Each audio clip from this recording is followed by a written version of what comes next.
From the archive, a question that has defied every scholar. Why does Rongorongo still resist every attempt at translation?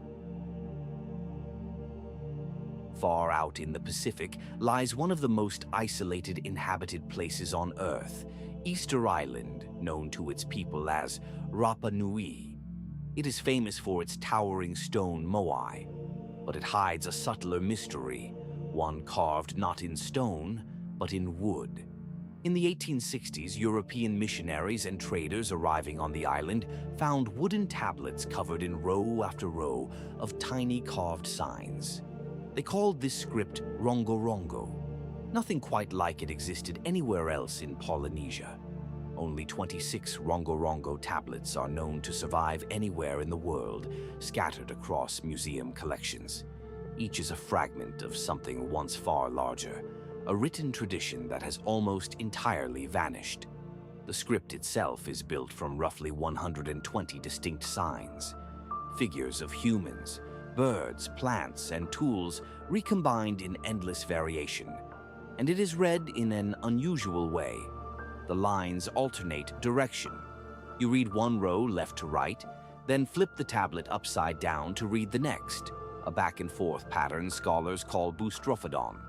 To follow the text, you would have to keep turning the wood in your hands.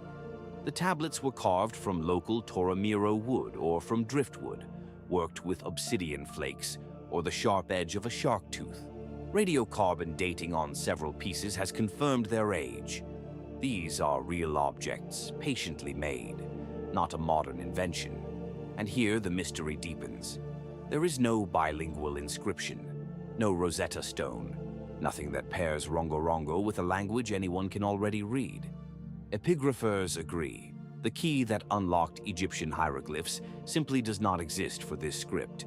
So consider where that leaves us.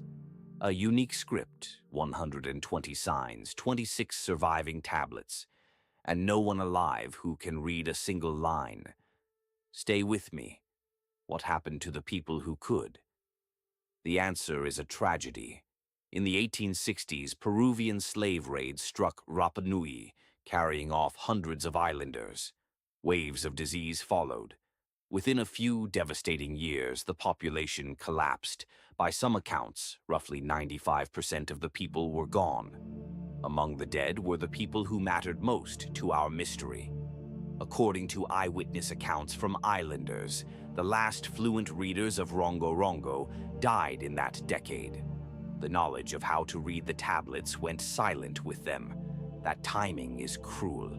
The script was created before the collapse, carved by a living tradition, yet the tablets reached outside scholars only just as the people who understood them were vanishing. The evidence and the meaning were separated by a matter of years. The surviving tablets do differ in size and importance.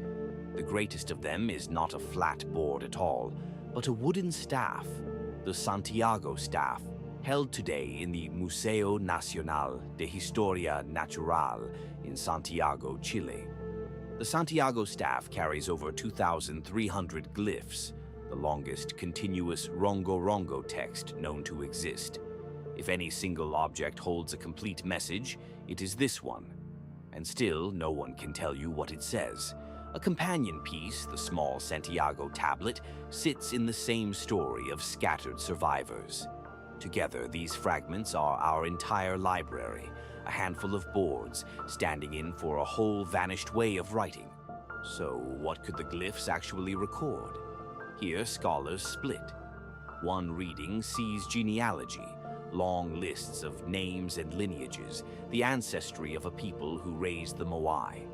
Another sees ritual chants, the sacred words of ceremonies performed on the island. A third possibility is history itself, a record of events, migrations, or knowledge the islanders wish to preserve. Each theory fits some of the evidence. None can be confirmed because there is no text we can independently check them against. Researchers have also compared the glyphs to Rapa Nui petroglyphs, carvings pecked into the island's rocks, and to wider Polynesian oral traditions. Parallels have been noted, but a noted parallel is not a decipherment. The link remains suggestive, not proven. There is another unsettling question. On an island of a few thousand people, the script seems to have been the province of a small elite. Why keep writing so restricted? Was it sacred, guarded knowledge, or simply a rare skill held by very few hands? And that is the heart of it. A restricted script, a shattered people, and a final generation of carvings made on the very edge of collapse. What did those last scribes choose to preserve? Stay with me, because modern tools have entered the story. In recent years, statistical analysis has been applied to the glyphs, searching for repeated sequences, counting signs, hunting for the patterns that betray a real language. High-resolution imaging has captured carving marks the naked eye can miss. These methods have revealed structure, repetition, ordering, signs that behave as if they carry meaning. That interest surged again in 2025 as viral online compilations of undeciphered scripts pulled Rongorongo back into the spotlight. Yet the academic literature is blunt. There is still no agreed decipherment. So why does Rongorongo resist? The reasons compound. Too few tablets to build a reliable statistical picture, no bilingual anchor, no living readers, and a message likely rooted in a specific island culture whose context died with its people. The script survives. The world that gave it meaning does not. The honest landing is this: Rongorongo remains completely undeciphered. Its central mystery, whether it preserves genealogy, ritual, or history, stays locked, and a quiet question lingers. Could an unrecorded tablet still wait in a private collection, or sealed in one of the island's caves? 26 wooden boards, 120 signs, a voice carved with obsidian and shark tooth, waiting across the ocean for a reader who never came. Until someone finds the key, the last scribes of Rapa Nui keep their silence. The archive stays open, and some pages stay unread.